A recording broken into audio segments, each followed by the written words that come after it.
Brazil heads to the polls on October 7th to vote in general elections. Mostra Jair Bolsonaro do PSL.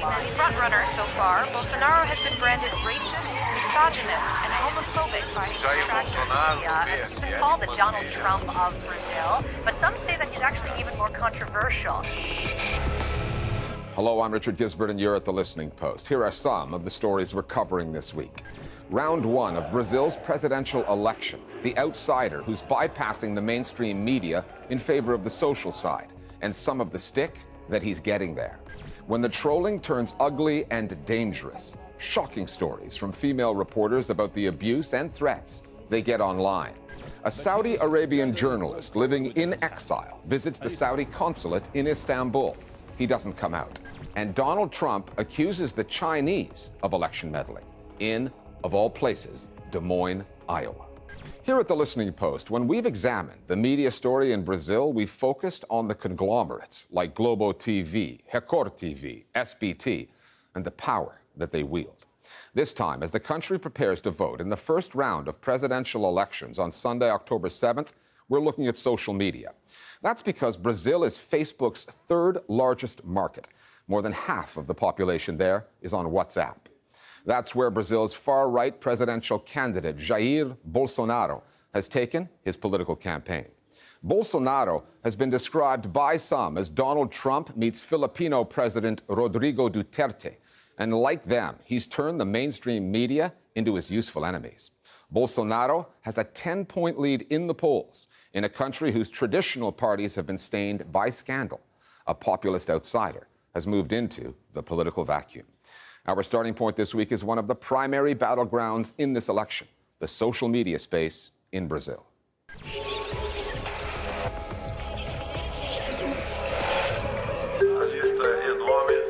Jair Bolsonaro on one of the primary information tools affecting this election, his mobile phone.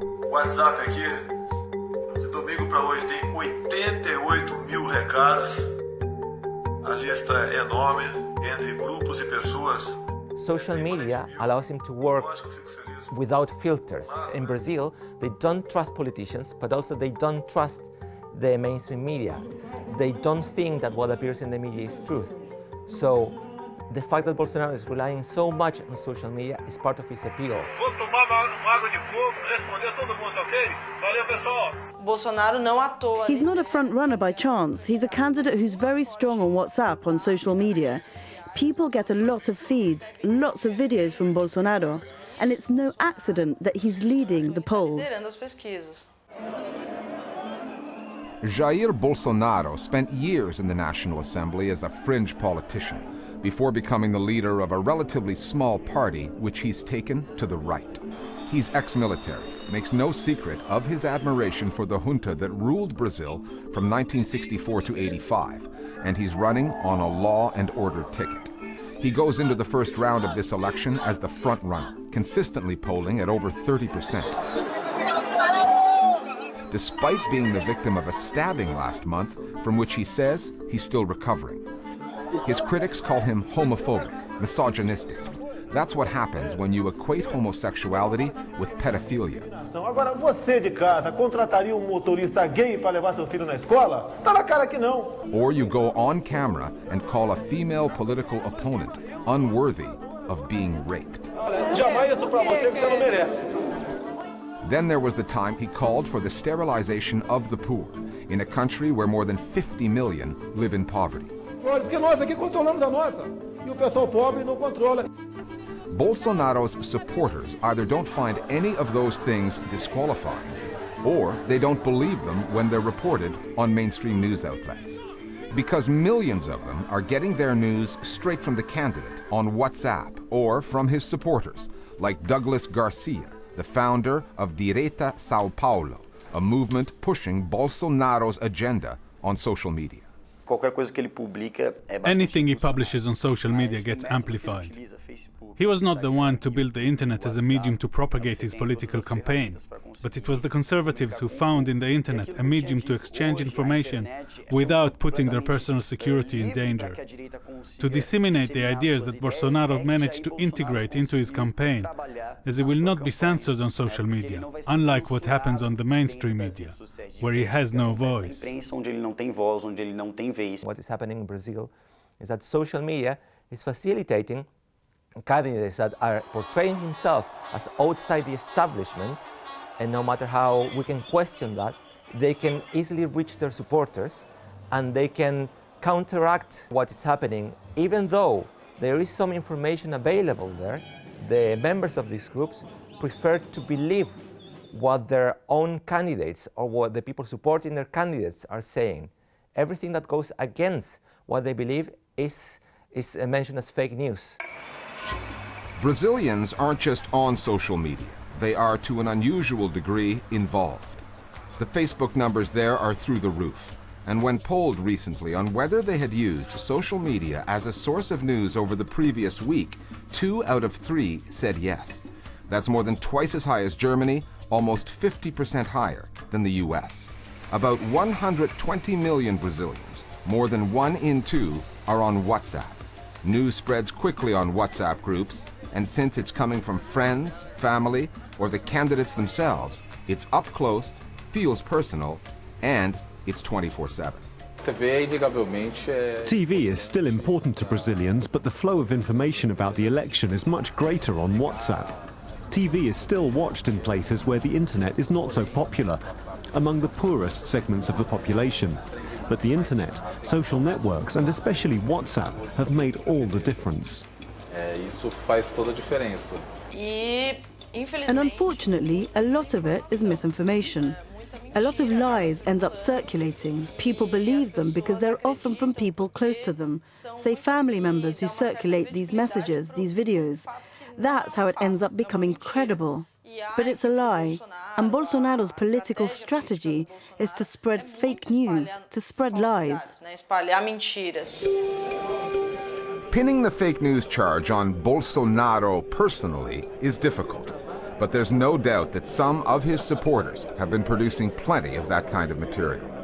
In July, Facebook shut down almost 300 pages and accounts run by a conservative political group known as MBL for, as Facebook put it, hiding behind fake accounts, misleading Brazilians about the origin of the content and spreading misinformation. Fact-checkers have been working overtime in this election, but they are struggling to keep up and have an impact. Many of them are scouring pro-Bolsonaro social media platforms for fake news. And some of those platforms offer media watch services of their own, focusing on the output of mainstream news outlets. Onde o Bolsonaro mantém a dianteira com uma certa distância, apesar de todos os ataques que ele vem sofrendo da mídia. Chipping away at their credibility, and in doing so, defending the interests of their chosen candidate. Bolsonaro and his team attack the traditional media a lot, and they use social media to say he's a victim of attacks from the left, who call him a fascist, racist, homophobe. They use it to say his critics exaggerate. They use it to deny statements he's made. And they also use it to spread fake news. These lies have a devastating effect. A lot of people believe this misinformation. Up until 4 or 5 years ago, there was more or less a belief that social media was a tool that was benefiting mostly left-wing groups against oppression. I think now we have seen, not only in the case of Brazil, but also in Brexit in the United States, how right-wing groups, particularly those in the fringe, have successfully employed social media to spread their ideas, to form community, and also to question what they call is the establishment.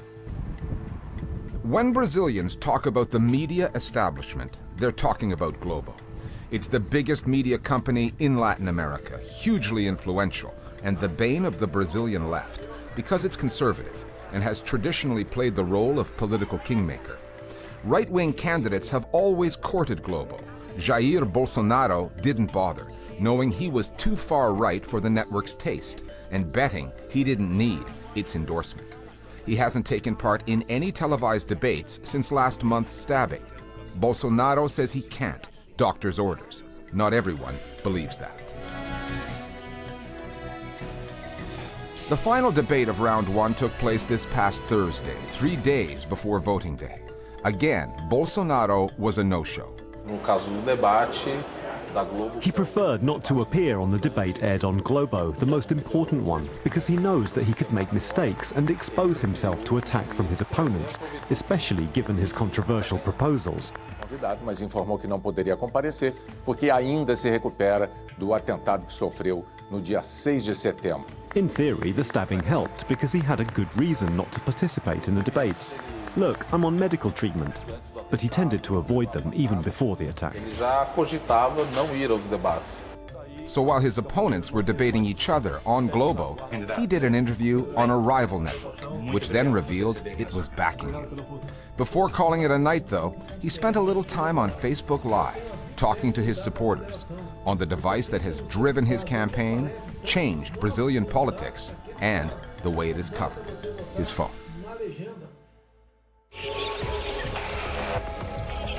We're discussing other media stories that are on our radar with one of our producers, Tariq Nafi. Tariq, this past week, a prominent Saudi journalist, a dissident, disappeared in Istanbul. Give us the details behind the case. So that journalist is Jamal Khashoggi, a former newspaper editor and commentator who fled Saudi Arabia last year over fears for his safety. He'd been banned from writing and tweeting by the Saudi authorities and went into self-exile in the US. Here's what we know about his disappearance. This past Tuesday, he visited the Saudi consulate in Istanbul to take care of what should have been some routine paperwork. His fiancée was waiting for him outside. But several hours later, he'd yet to re-emerge, so she raised the alarm and called the police. Now, since then, the consulate has issued a statement to the Saudi state news agency saying Khashoggi left the building and that they are following up on media reports of his disappearance. Turkish government officials say they think he's still inside. Now, give us an idea of what kind of things he'd been writing about and where. So much of Khashoggi's work over the past year has been in English. He was a frequent contributor to the Washington Post and a critic of Saudi's powerful Crown Prince, Mohammed bin Salman. The Crown Prince has sold himself as a reformer who's modernizing the kingdom, but in reality, he's overseen a repressive campaign to silence critics and potential challengers. Intellectuals, journalists, women's rights activists, even princes in the royal family have been rounded up and imprisoned. And in his pieces, Khashoggi spoke out against what was happening in the country, but his criticism was always measured. And following his disappearance, the Washington Post published a blank column in support of its contributor. It bore Khashoggi's byline and the headline, "A Missing Voice." On to Washington now, where this past week, President Donald Trump accuses China of meddling in the upcoming U.S. midterm elections. Then he goes on Twitter and he points out what he calls propaganda ads in a newspaper somewhere in Iowa. What's the story? So it's not often that a local paper like the Des Moines Register becomes the focus of an international trade war, but that's what happened when it published a 4-page supplement produced by another paper, the state-run China Daily, that features stories on the mutual benefits of US-China trade. If Trump has a point here, it's that this isn't journalism, it's advertising designed to look like journalism. It can be difficult for readers to distinguish between the two, but the paper's executive editor, Carol Hunter, said the China Daily insert was clearly marked and that, quote, Iowans are smart enough to see this for what it is. It's an advertiser buying access to an audience. So describing this as election meddling is not just a bit of a stretch on the president's part, it's also slightly hypocritical, isn't it? It is, because while it's true that government-run outlets like China Daily or international broadcaster CGTN work to promote Beijing's view to the rest of the world, the US government operates a few of its own news outlets that do the same thing. The US has invested billions of dollars over the years in outlets like Radio Free Asia and Voice of America, which explicitly work to promote so-called American values. And they're not slipping inserts into local papers, they're on the air. Okay, thanks, Tariq. We're turning now to dispatches from what they call the virtual war zone, a story about the perils of online journalism. Reporters have always had to defend their work, but the trolling of journalists has grown commonplace. And many female media professionals are dealing with the kind of hate messages that men will never see. Comments about their gender, appearance, sexuality. The language can be ugly and violent. Threats of sexual assaults and rape have grown disturbingly common. Because for trolls, hiding behind an online profile is not difficult. And the anonymity of social media has made the dissemination of abuse and hate as easy as a simple click. The Listening Post spoke with two journalists, Maria Ressa in the Philippines and Sagarika Ghosh in India, about their experience with online harassment and the impact it has had on their work and their well-being. Also talking us through this story, Hannah Storm, the director of an organization that trains reporters on how to stay safe both on and off the web.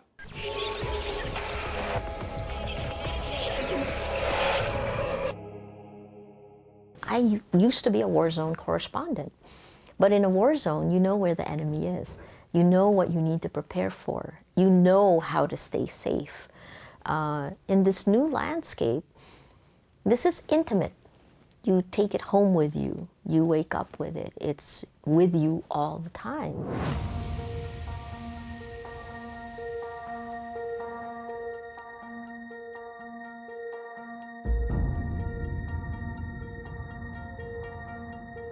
I've been attacked as a communist operative, a CIA, every kind of word that you can think of for ugly, for animals, for, I don't know, I mean, you name it, it's been thrown at me.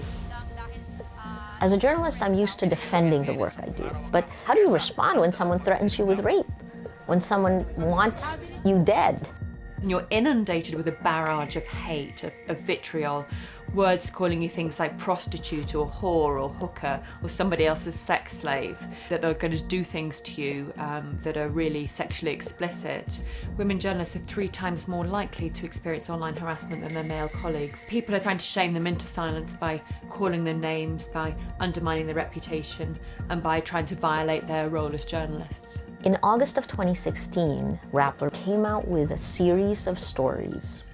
I called it the propaganda machine. That series showed you that social media has been weaponized, that the accounts that are in the middle of this, the content creators, are working for government. And it was all connected to anyone who questioned the drug war. As soon as the series was published, I started receiving an average of 90 hate messages per hour. I'll read one to you. Is that all right? So this one. This is from a real kid. Maybe Maria Ressa's dream is to become the ultimate porn star in a gangbang scene. So it's not, but it's there. The second one is make sure Maria Ressa gets publicly raped to death when martial law expands to Luzon. It would bring joy in my heart. It's meant to tear you down so that you don't have the confidence to continue reporting. That's one. And then the second is to make you doubt yourself, to stop you from reporting stories that go against the government narrative. All of that is just a day-to-day rubbish and horror that female journalists have to experience. But it's not just virtual, it's very much physical, it's very much psychological as well. A lot of the journalists who are killed around the world get threats online. So certainly the physical and the virtual do collide. One of the issues for news organisations is trying to understand the severity of the threat, and that's often a difficult issue when you've got an online harassment or got online threats, to figure out how serious do you need to take it. In the beginning, I never used to take it seriously because I thought it was just, people barking on social media, lunatics on social media, crazy people who I didn't have to take seriously. But then I started getting some very serious threats.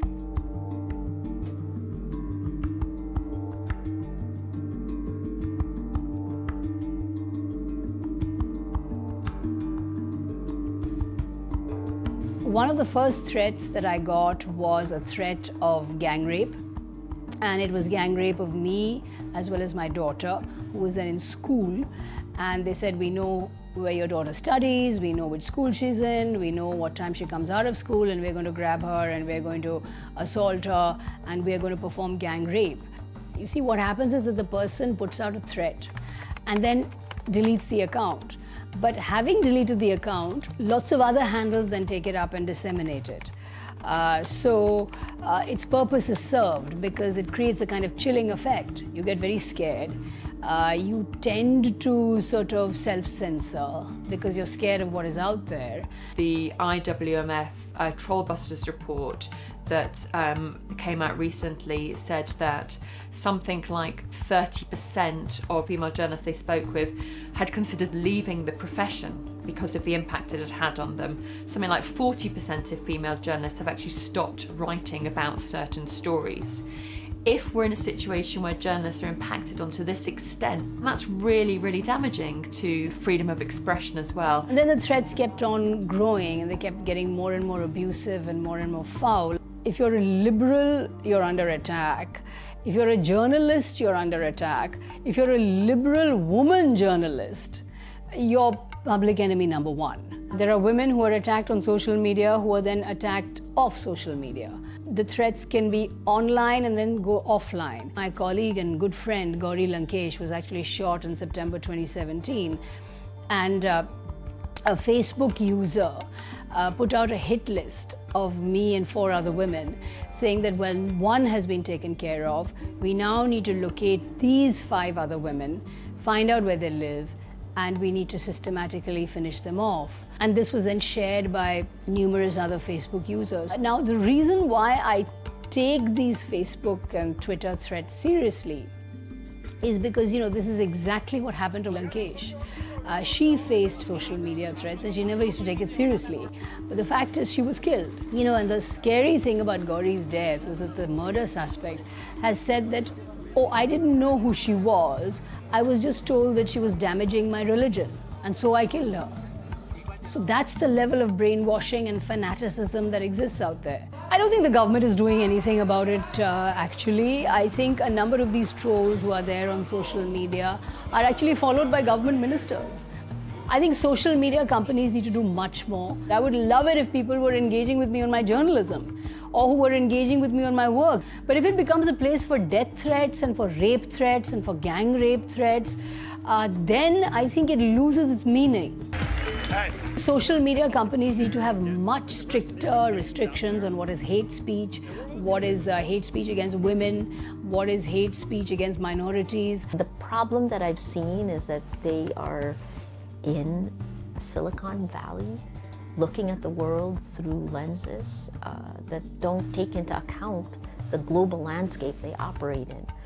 When I hear Mark Zuckerberg say, it'll take us 5 years, I just say, we don't have 5 years in our countries where people are getting killed every day. In the Philippines, where I have 7 cases and could go to jail. Information is the core of our beliefs, of our common reality. And we need to get back to a point where this kind of dystopian use of information is mitigated. Back to Brazil now, and the polarizing figure that is Jair Bolsonaro. Tens of thousands of demonstrators, most of them women, marched on the streets of 27 Brazilian cities last weekend to protest against a candidate who occasionally makes Donald Trump look enlightened. The protest grew out of a Facebook group that spread across the web called Women United Against Bolsonaro, which is 4 million strong. The hashtag Ele Now, the English equivalent, not him. Bolsonaro actually built his political base online. However, social media is a sword that cuts both ways. And being depicted online as the evil Lord Voldemort from Harry Potter probably wasn't what he had in mind. We'll leave you now with a collection of tweets and memes from the Not Him campaign that have been doing the rounds. And we'll see you next time here at The Listening Post.